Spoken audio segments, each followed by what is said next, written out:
This nugget addresses the issues around project procurement management, or in other words, addresses the issues related to buying and selling goods and services necessary for a project to be delivered. Procurement management exists from both a buyer's viewpoint and a seller's viewpoint. It's important if you are in the project procurement process as either a buyer or a seller to understand the entire process as your role is defined throughout. PMP defines project procurement management with 6 main steps. The first step is plan purchases and acquisitions, identifying the products and services that you must buy to successfully deliver your project, or identifying the project and services that you must sell to allow a project to be successfully delivered. Planned contracting involves identifying what type of procurement is going to be done. Is it time and materials? Is it fixed price? How will the contracts be administered? How will the contracts be processed? Requesting seller responses, producing requests for proposal, going to the marketplace, trying to find qualified sellers, and requesting the qualified sellers respond with solutions as to how the project's requirements will be met. Selecting of the sellers is reviewing and understanding each of the responses and picking the seller that best satisfies the project requirements. Contract administration is the ongoing activities related to managing the contract, ensuring that all payments, all deliverables, all work produced as part of the contract for the project is properly handled and properly delivered throughout the project. And then finally, contract closing, dealing with the issues related to closing the contract, producing final payments, returning any goods, any proprietary material, and ensuring both the buyer and the seller are satisfied with the procurement process and that the contract has received what it needs to be successful. Project procurement management can often be thought of as a very simple process, simply going out and buying something that the project needs. And that is true. A well-managed procurement process makes it look simple. But managing a procurement process well requires a lot of work, involves reviewing and understanding the impact on each procurement decision as based on each of the 6 steps as defined in the PMP guide. One of the biggest issues with procurement management is the fact that it produces a contract. A contract is a legal binding document.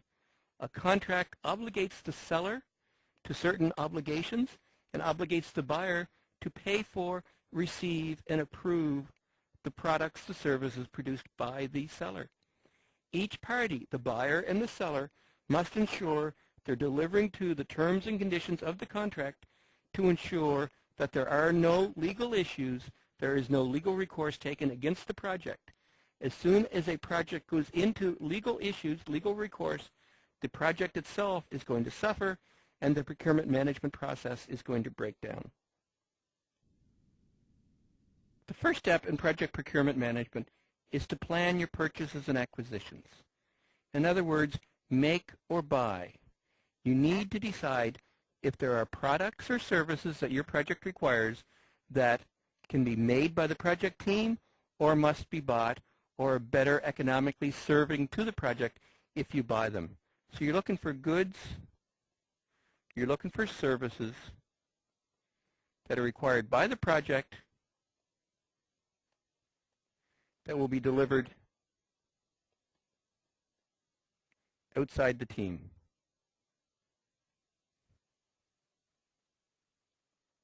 So that effectively is what the make or buy decision is all about.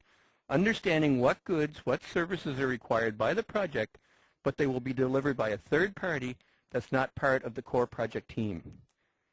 If it's a make decision, it's not part of procurement management. It's part of standard project delivery and would be addressed in the work breakdown structure and the other standard project management activities that we've discussed so far. Buying is where procurement management comes in. Once you've made a buy decision, you then need to determine how much do you need to buy. Do you need to buy 1? Do you need to buy 50? Do you need to buy 5 hours? Do you need to buy 10 hours? You need to determine specifically how much of each good and each service you need to buy, and you need to determine when you need to be buying it. Are you going to buy it on the first day of the project, the first month of the project, 6 months into the project? It's important to make your purchase decision and buy your product at the time when the project needs it, so you're not tying up expensive project capital too early, but in the same behalf, by buying too late, you're causing the project delivery challenges because the goods and services required are not available in the time frame that the project team requires it. And then finally, your plan, purchase, and decisions. You need to determine how you're going to purchase. What style of contract are you going to use? Are you going to use a fixed price contract? Are you going to use a time and materials contract? How much control, how much management do you want over the project procurement process? We'll come back and discuss how or the type of contract in just a moment. Once you have determined your project purchase and acquisition process, you will develop your project procurement plan. The project procurement plan is going to identify the results of each make or buy decision, how much is going to be bought, when it's going to be bought, and how it's going to be bought, what type of contract. The project procurement plan will then be passed to the project acceptor or the project sponsor for agreement, for approval that the funds required for the purchase process is available to the project, and that the project is best served by buying these goods and services as opposed to making them internal to the project. The key component for procurement planning is to determine the appropriate contract type. Contract types can range from cost reimbursement through to time and materials, to fixed price, to purchase order. What do each of these contract types mean? Cost reimbursement consists of an agreement between the buyer and the seller where for every unit purchased, the buyer agrees to pay for all of the costs the seller incurs to provide that unit, plus an agreed upon percentage markup to cover profitability from the seller's viewpoint. Time and materials is much the same, with the difference being the agreement is simply the buyer agrees to buy units at a given price. The buyer is often not aware of the markup. The buyer is often not aware of the profitability from the seller's viewpoint. The buyer simply knows they have an agreed upon price for each unit purchased, and the seller is obligated to provide each unit for that price. Fixed price is an agreement between the buyer and the seller is for a final product. There is an agreed upon fixed price for the product, and for that fixed price, the seller commits to delivering the product at the agreed upon scope to the buyer at a fixed price, at a given price. Purchase order is similar, the difference being a purchase order often covers a longer period of time, often covers a broader span than simply a project, where there's an agreement between the buyer's company and the seller's company to purchase units at an agreed upon price for a prolonged period of time that often extends longer than the actual project timeline itself. So how do you as a project manager decide whether cost reimbursement, time and materials, fixed price, or purchase order is the appropriate style of contract for your project? It all really boils down to two things. One is the level of control that you wish to have in terms of the project's activity in the procurement process, and the second is the degree of risk you're willing to assume, that you're willing to address on behalf of the project. So if we look at a cost reimbursement process, the level of control is very high from the project's viewpoint. With cost reimbursement, you, the project manager, have total control over how many units you buy. You have total control over what the units look like. You have total control over when the units are purchased. Because it's a cost reimbursement, if the seller has to add more product, add more time to each unit produced to satisfy your quality expectations, to satisfy your specific deliverable requirements, they are going to receive full cost reimbursement plus their profitability for that unit. So therefore, they're willing to give you total control over the process because they are able to work within your confines. If you take that to the far end, your level of control over a purchase order is extremely low. It's a predefined, pre-existing purchase order between your company and the seller's company, where each unit is of a defined quality, a defined specification, a defined functionality.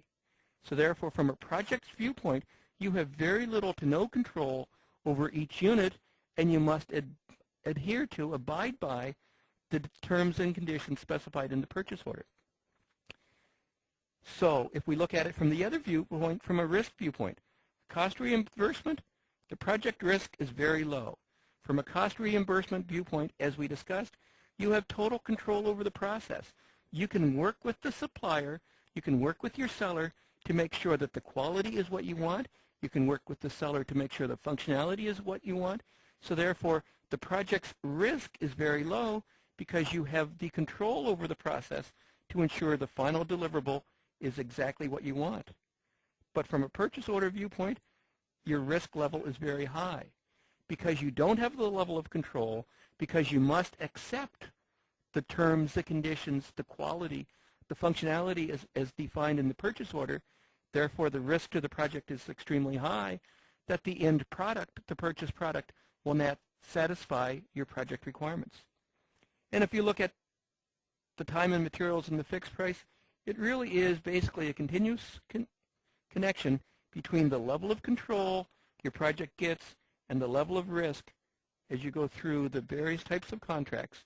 So therefore, it's important as part of your purchasing process to determine what level of control you require over the process, what level of risk you're willing to accept as part of the procurement process, and then pick where in the spectrum your purchasing requirements will be best satisfied. In this discussion, we focused on the four very basic types of contracts: cost reimbursement, time and materials, fixed price, and purchase orders. In reality, there's an unlimited number of contracts, and the type and style of contract is probably limited only by the imagination of the buyer and the seller to determine some combination, some situation that best is described as cost reimbursement or time and materials or fixed price to satisfy specific project requirements and address the budget, the schedule, the financial issues. For example, cost reimbursement projects can be broken down as cost plus fixed fee, where it's the cost plus a predefined fixed fee, or it can be cost plus percentage of cost, or it can be cost plus incentive, or time and materials can be broken down to time and materials to max, or time and materials to a predefined limit, and then cost plus, or fixed price can be fixed price for the first 5 units, and then a time and materials for each unit beyond that, and on and on and on. It's very important that you as a project manager are aware of the type of contract that's being negotiated for your project, and that you don't get caught up in, if I can use the term, the smoke and mirrors as part of the sales process, where you have a vendor, salesperson, trying to invent a new style of contract that's going to most likely benefit the seller's company more so than your company. So it's very important that you understand the type of contract, the degree of control you're going to have over the process, and the degree of risk that you're accepting on behalf of your project based on the style of contract, and that it is appropriate for your contract, and that you're positioning yourself somewhere on this continuum of high-low control and risk levels that satisfies your specific project requirements. The next step in the procurement process is plan the contracting process. In other words, prepare the RFP, the RFI, the RFQ that's required to go out and solicit information from the vendors. If you're not familiar with these terms, RFP stands for Request for Proposal, RFI stands for Request for Information, RFQ stands for Request for Quotation, and basically this alphabet soup will be as wide and as varied as the number of organizations involved in the procurement process. Don't get hung up on whether you're producing an RFP, an RFI, an RFQ. Ensure that you're preparing the document that defines the process to be followed for the procurement process, and most importantly, that you're defining the scope of the procurement. Defining the scope of what you want to purchase is as important as defining the scope for your overall project. Just when you thought you were done with detailed scope definition, you need to go through detailed scope definition again in the procurement process for each and every component that you're going to be procuring, for each and every piece of the project that you're going to be buying. You need to ensure that the scope for your purchases are as well defined, that there's no ambiguity, that there's no room for interpretation when you're buying pieces for your project as when you're developing the overall project plan.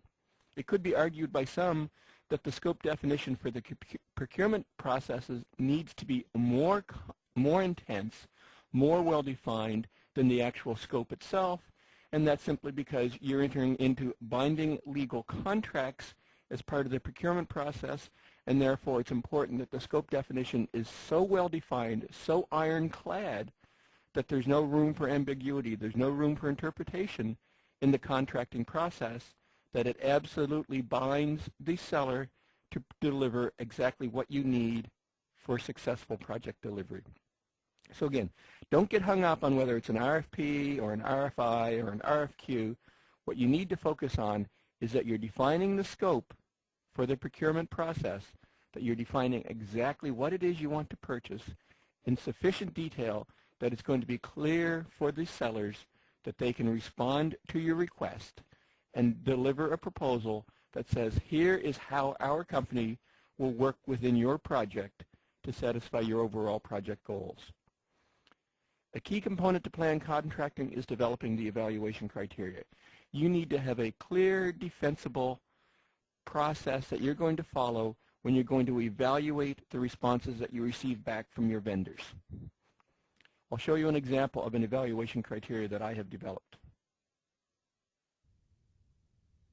This is a proposal evaluation sheet that I prepared for a proposal that I evaluated recently.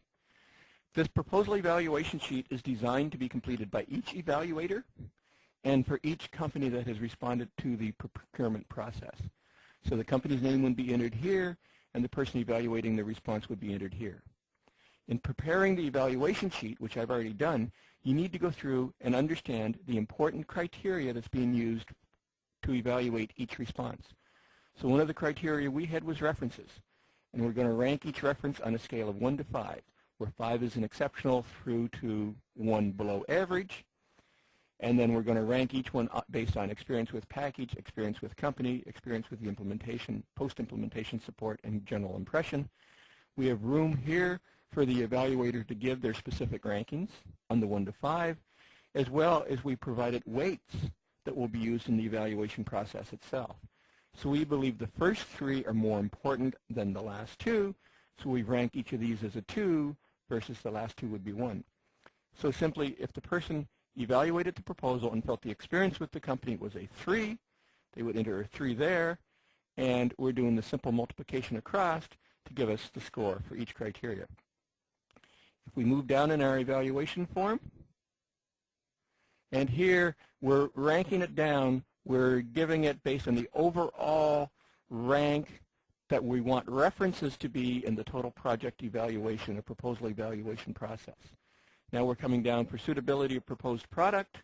Again, we have our ranking scale 0 through 5. 5 exceeds expectations, 4 fully meets, 3 meets but will require workarounds or procedural changes, 2 partially meets, 1 is a very incomplete solution, and 0 does not meet at all. And now we've broken it down for general functional requirements. How well does it deal with accident incident reports? This was for an occupational health and safety system, by the way. How well does it deal with claims? How well does it deal with? And again, we put our rankings in. These rankings were based on overall business importance, and the evaluator would continue to evaluate and fill in each of the pieces of information based on the responses received back from the vendor. Interface requirements, same thing. Technical requirements, how well does it support distributed access? How well does it support remote access? And so on, resulting in a final evaluation for the total response for each vendor. And then our matrix is going to sum up and produce a proposal evaluation sheet. So here we're seeing our total score from references has been brought forward, and we're giving references a 10 out of the total evaluation criteria, where these rank up to 100. Suitability of proposed project is going to rank a 40. Customer support and vendor stability gives an overall scale of 10. Industry best practices gives an overall scale of 10, and so on.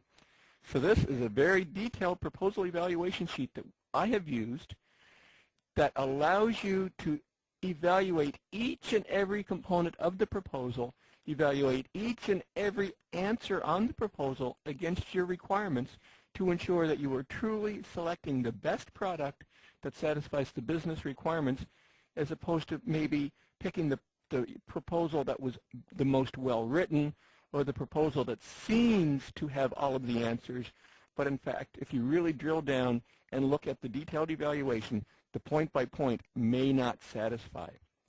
It's very important that you develop an evaluation matrix such as this to ensure that your evaluation process is fair, that it truly selects the best response, as opposed to allowing intuition or gut feelings, or I really think this is the best proposal to be evaluated. It truly evaluates you, allows you to evaluate and select point by point which response is going to best satisfy your project requirements. The next step in the procurement process is to request seller responses. In other words, issue the request, issue the RFP. Let qualified vendors know that you need to purchase something on behalf of your project. Who are qualified vendors? How do you identify qualified vendors? Will vary depending on the nature and type of purchase you need to make. Maybe your company has purchased the same type of product or service in the past and has a pre-qualified list of vendors who provide the product or service, in which case the issuing of the request is simple as contacting that pre-qualified list of vendors and saying, here is my current request, please respond with how you will satisfy this. Perhaps you need to advertise a little broader than that. Perhaps you need to advertise in the local newspaper saying, my project needs to buy X, please respond with your intention to submit, and I would be more than happy to provide the full RFP to you.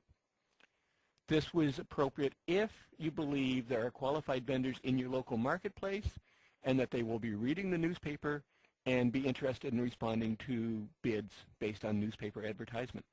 Perhaps you need to advertise broader than that. Perhaps you need to advertise in a national newspaper to identify your request to a broader audience.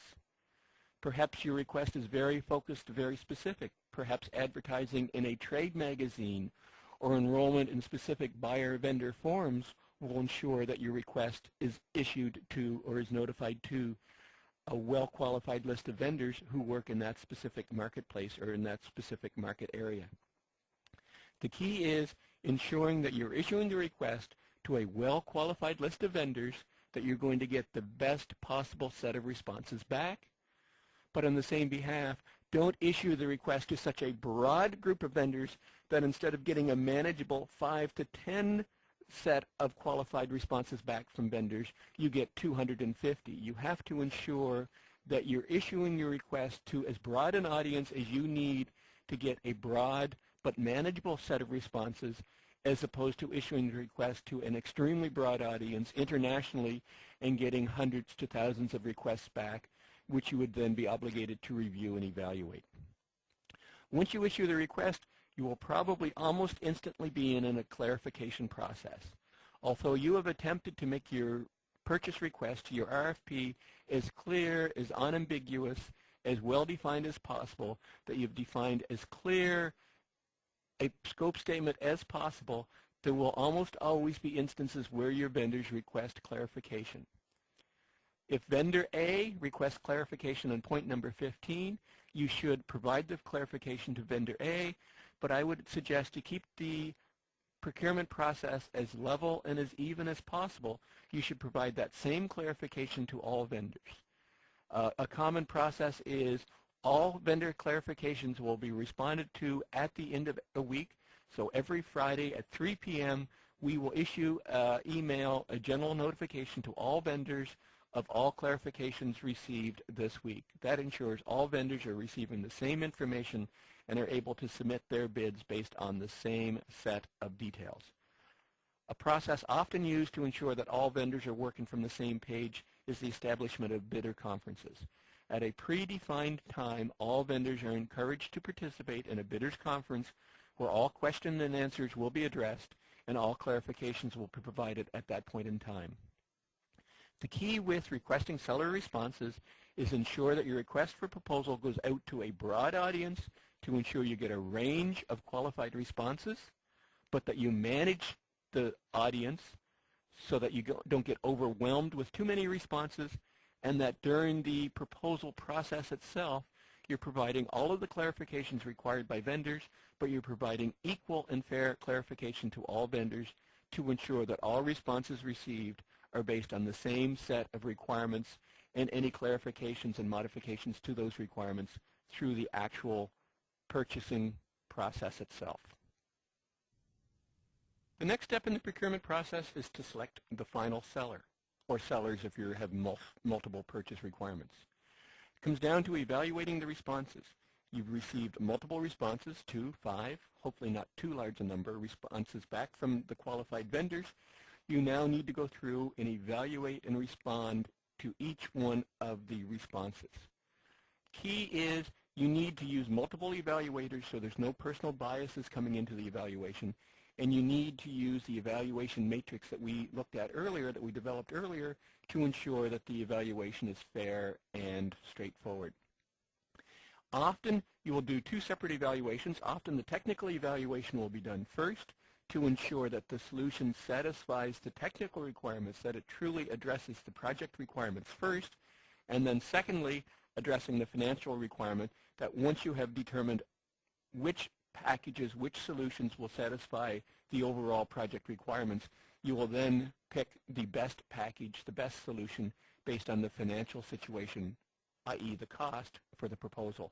But you don't want to let finances be part of the evaluation criteria before you've determined that the fit happens, because you could end up buying the cheapest package that doesn't satisfy the project requirements. And then the final step is the production of the project contract itself. So the evaluation process, we come back to our proposal evaluation sheet. We're evaluating company ABC, and it's been evaluated by myself, Steve. As we said, we go through and we evaluate each and every component. So I have, for this particular company's response, evaluated their experience with the package as a 3, their experience with the company with a 3, a 4, a 1, and a 2 respectively, and I've gone through and I've completed the complete evaluation based on the response I've received back from the vendor. I've done it for the suitability of the proposed project, all of the functional requirements, the interface requirements, the technical requirements, and so on. All of the information that I've done with my detailed evaluation has been brought forward to the summary sheet. So here I'm seeing for company ABC, evaluated by myself, in terms of references, they got a 6.25 out of 10. In terms of suitability proposed product, they got a 26 out of 40. That's not a very high evaluation. That may be enough in itself to discount this vendor from further evaluation, or you may want to go on and look at other vendors. It may be that this is the best solution, but you'll notice at this point in time, the cost of the proposal I have not evaluated. I need to go through and ensure that I have solid technical solutions first, and then once I have a short list of these proposals that satisfy the technical requirements, I would then go in and complete my financial evaluation and evaluate the components, the proposals, and based on the best financial price for the best technical solution. If we come back to the selecting of the seller process, the final step is the establishment of the contract. So once you have selected the final vendor, you then need to go into contract negotiations. You, the project manager, need to be very aware of the contract negotiations process. I like to think of a contract as 2 parts. Part 1 is the standard legal terms and conditions for the contract. Unless you have your degree in law, which as a project manager you probably don't, I certainly don't, I defer all contract discussions, all contract negotiations in terms of the pure legal aspects of the contract to specific legal authorities in my company or specific legal advice solicited by the company. But the key but is you let the legal people look after the contract terms and conditions, but you, the project manager, need to be intimately involved with the contract process in terms of the statement of work. The statement of work comes back to the vendor's statement of their technical solution and how their technical solution is going to satisfy your request, i.e. the scope defined by you to satisfy your project requirements. The statement of work ideally would be a straight carbon copy of the scope statement going into the procurement process, but often when the vendor does not have full compliance to all of your requests, you will need to modify the scope statement so that the vendor is then bound to deliver based on the modified statement of requirements, based on the modified scope, to ensure that you're dealing with all of the issues that the vendor can satisfy for your project, and that you, the project manager, understand how the vendor is going to address that. So the contract has the legal aspect. Defer that to your legal authorities, but your contract absolutely have a statement of work, which is where you, the PM, needs to be intimately involved to ensure that the contract statement of work, the scope for the procurement, is exactly what you need for your project, and that you fully understand what the vendors will be supplying to support your project. The ongoing management of the contract during project delivery is contained in contract administration. The key component to contract administration is contract compliance, ensuring that both parties, whether you're the buyer or the seller, are compliant with the terms and conditions of the contract. Many project managers simply focus on maintaining compliance with the statement of work, ensuring that the work under the contract is being completed according to the statement of work, according to the scope of the contract. And that is very important because that's how project success is measured. But it's equally important to ensure overall contract compliance.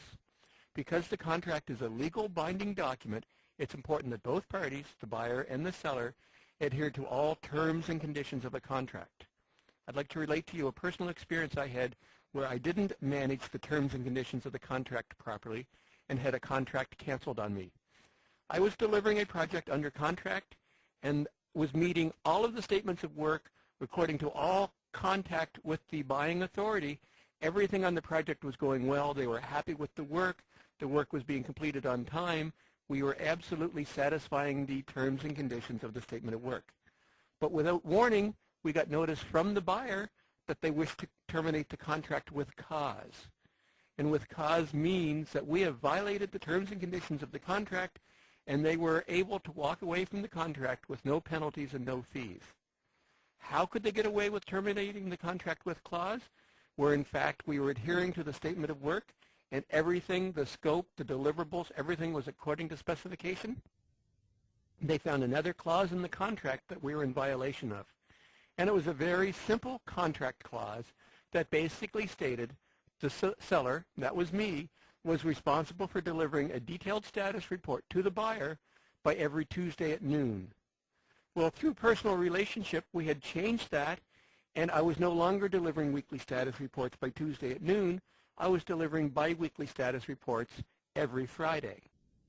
But because the customer suddenly wanted to terminate the contract, they found this clause in the legalese in the contract that said we're in violation, and therefore they had rights to terminate with cause. Why did they want to terminate with cause? A, they wanted to terminate with cause because they could terminate with no penalties, no recourse. But B, they wanted to terminate with cause because the business condition had changed. The company wanted to cancel the project. The company no longer needed the project results because the business environment had changed, and therefore they went looking for reasons to terminate with cause.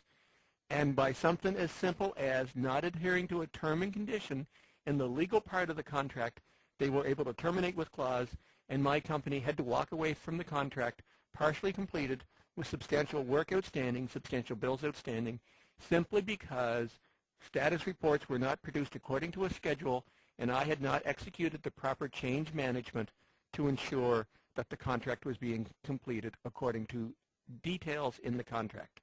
So whether you're a buyer or a seller, be aware of all of the terms and conditions in the contract, both the statement of work and the legal aspects of the contract, and ensure that you're in total compliance with the contract. Another key aspect to contract administration is payments, the making and receipt of payments. The status of the payments, the state of payments, the terms and conditions of payments will all be contained in the contract. And again, it's important for both parties to adhere to those terms and conditions to ensure that both parties are happy with the fiscal relationship as part of the contract. And finally, as alluded to already, you need to have change management in place with the contract, because the contract is a legal binding document. Any deviations to the contract, any deviations such as changing the status report, any deviations to the statement of work, any deviation to the acceptance criteria, any deviation to any aspect of that signed contract must be documented through formal change management, and both parties with the appropriate signing authority sign off on the change management, which then becomes a legal binding amendment to the original contract. So back to the scenario that I described earlier, had I executed change management, and had I executed the change that says status reports will no longer be weekly at noon, status reports will be biweekly Fridays, there would have been no cause for termination with cause, and if the customer had wanted to terminate the contract, there would have been penalties for early termination. All payments, all outstanding invoices would have been paid, and my company would have been far better off. So be very aware of the implications of appropriate contract management and ensure that you're managing to the exact terms and conditions of the contract to protect yourself and your company, whether you are a buyer or whether you are a seller. Contract closure is a relatively straightforward process that needs to be followed on your project at the completion of each contract, at the completion of each procurement component. You don't do contract closure once at the end of the project. You do contract closure as many times as you need to for as many individual procurements that are active on your project. Contract closure consists of final acceptance, the final acceptance of the final deliverables that all terms and conditions, that the complete scope, the complete statement of work have been satisfied. In reality, signing the final acceptance document relieves the buyer and the seller of any contract obligations and certifies that the contract is closed. Consistent with that will be the release of any final payments, any final invoices, and the appropriate processes put in place to make any payments based on holdbacks or any warranty claims or any warranty processes that are related with the contract itself. Often forgotten but a critical component for contract closure is the return of any property between the buyer and the seller. It could be intellectual property or it could be physical property that has been shared between the buyer and the seller. It's important during contract closure that all property, both intellectual and physical property, is returned to the proper owner, whether the buyer or the seller. And finally, an often overlooked but very important aspect for project closure, contract closure rather, is to gather and harvest lessons learned. Simply stated, lessons learned. Would we do business with this supplier, with this seller again? Was this procurement process a good experience or was this a bad experience? What could be done to improve the experience for the next time that you deal with this particular vendor or with this particular supplier? Ensure that you follow the proper contract closing process for each contract. You will relieve your company of any future obligations by having that final acceptance document signed and by putting in process the proper steps for final payment and release of warranty support, release of holdbacks will ensure that it is a good experience between both companies, and both companies will be willing to embark on contracts in the future. In conclusion, project procurement management is all about planning the purchases and acquisitions, making the make or buy decision. Once you make the buy decision, it's all about determining how much and when you should be buying for your project. It's all about making the appropriate contracting decisions. What style of contract are you going to use? Fixed price or per diem? Making the contract type decision is all about understanding the risk and control aspects and the trade-off between risk and control associated with each type of contract. Requesting the buyer sellers is going out to the marketplace and advertising your need to buy and ensuring that you're publishing your request to the appropriate buyers, to the appropriate sellers rather, to get adequate responses. Selecting the sellers is all about using a fair, justifiable process, using the appropriate evaluation sheets to ensure that you're truly picking the right solution for your project. Contract administration is all about the ongoing administration to ensure that both parties, yourself and your partner, the buyer or the seller, depending on which side of the equation you're on, is adhering to all of the terms and conditions related to the contract.